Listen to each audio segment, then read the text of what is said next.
حضرت عبداللہ ابن مسعود رضی اللہ عنہ سے روایت ہے کہ وہ رسول اللہ صلی اللہ علیہ وسلم سے روایت کرتے ہیں، آپ صلی اللہ علیہ وسلم نے ارشاد فرمایا کہ قیامت کے دن جب حساب کتاب کے لیے بارگاہ خداوندی میں پیشی ہوگی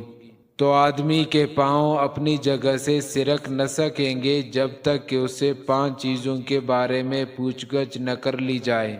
ایک، اس کی پوری زندگی کے بارے میں کہ کن کاموں اور مشغلوں میں اس کو ختم کیا، اور دوسرے، خصوصیت سے اس کی جوانی کے بارے میں کہ کن مشغلوں میں اس کو بوسیدہ اور پرانا کیا،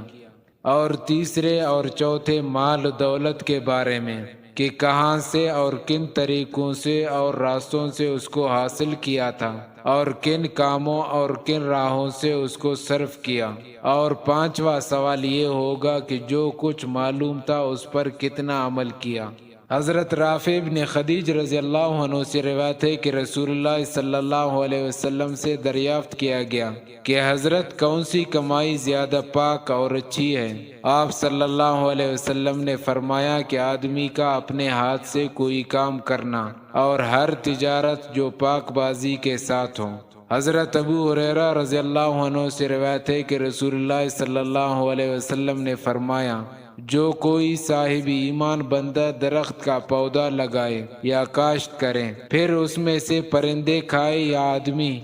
یا کوئی جانور، تو وہ اس کے حق میں صدقہ ہوگا۔